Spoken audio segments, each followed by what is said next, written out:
In May 1985, Steve Jobs sat in a boardroom and watched the company he had built from nothing vote him out.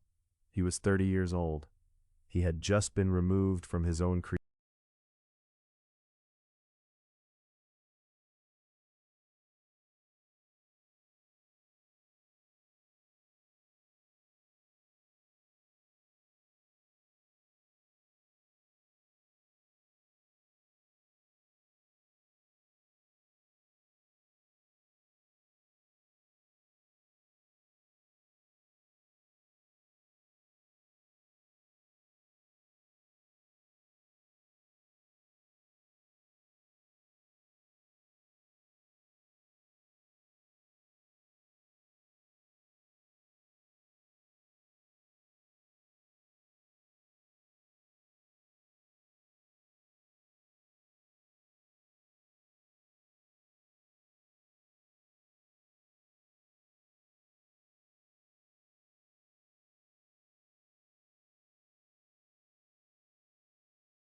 water for the rest of your life, or do you want to come with me and change the world?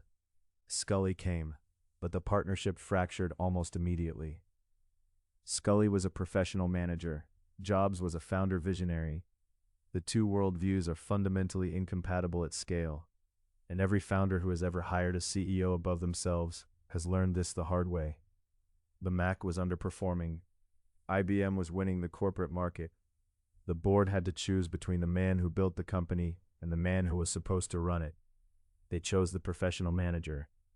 On May 28, 1985, Jobs resigned from Apple's board and announced he was leaving the company he had created.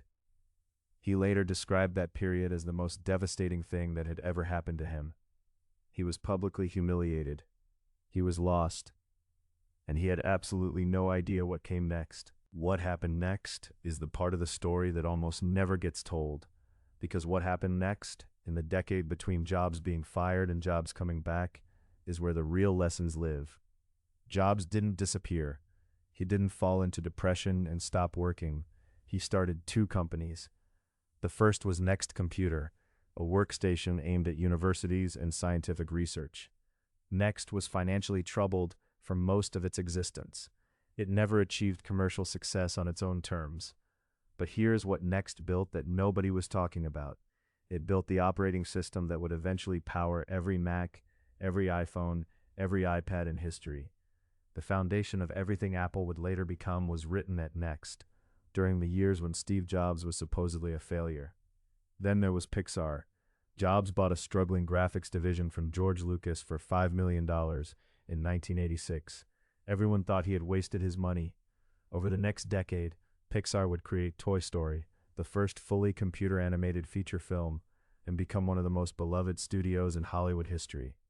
When Disney acquired Pixar in 2006, Jobs walked away with over $7 billion. $7 billion from the company he bought as a consolation prize when he was publicly humiliated and desperate.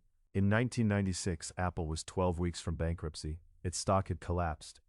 Its products were a mess. Its culture was fragmented. Microsoft was winning. The board was desperate. And so Apple did the only thing that made sense. It bought Next for $429 million, and Steve Jobs came home. What followed was one of the most extraordinary corporate turnarounds in business history. Jobs killed 300 product lines and reduced Apple to just 4. He launched the iMac, a computer that came in colors and made technology feel joyful. He hired Jony Ive as chief designer and began building the visual language that would define not just Apple, but the entire consumer technology industry. Then came the iPod, then iTunes, then the iPhone. In 2001, Apple launched the first iPod. In 2007, they launched the first iPhone. In 2010, the iPad. Each one didn't just create a new product category, it redefined the relationship between humans and technology. By the time Steve Jobs passed away in 2011, Apple had become the most valuable company on earth. From 12 weeks away from bankruptcy to the most valuable company on earth in just 15 years. So what is the actual lesson here? Because there is a version of this story that startup culture tells itself. A version where Steve Jobs is a hero who triumphed over adversity, and the lesson is simply, believe in yourself. That version is wrong, or at least it's dangerously incomplete. The real lesson is this: Steve Jobs in 1985 was not the Steve Jobs who created the iPhone. The man who got fired was brilliant, yes, but he was also arrogant, impossible to work with, and lacked the judgment to build an enduring organization. The firing gave him something that success never could. It gave him 10 years to learn. At Next, he learned how to manage a team that disagreed with him. At Pixar, he learned what it meant to trust creative people and let them lead. The wilderness years didn't just preserve Steve Jobs, they built him into someone who could actually run Apple, and that is the real lesson for every founder sitting in this audience today. Failure is not the opposite of success. Failure is the curriculum. The market doesn't care about your potential. The market only pays for what you have earned, and the only way to earn the judgment, the resilience, and the wisdom it takes to build something enduring is to be wrong, and be wrong publicly, and survive it. If you are building something right now, if you are in the middle of a difficult year, if you are questioning whether the market wants what you have built, if you have been told no by investors, by partners, by the people you trusted, I want you to remember one thing. Apple, without Steve Jobs, built products for 11 years, made billions of dollars, and nearly died. Steve Jobs, without Apple, built 2 companies, learned things he could never have learned inside Apple, and became the most complete version of himself. The firing made both of them better. The setback was the system working, not working against him, working for him. Every founder in history who built something enduring went through a version of this. The question is never whether it will happen to you. The question is what you will do with it when it does. If this kind of story adds something real to how you think about building, subscribe to Founder Fuel. Every week we go deep on the decisions, the failures, and the moments of clarity that shaped the companies and founders who changed the world. The link is right below. I will see you in the next one.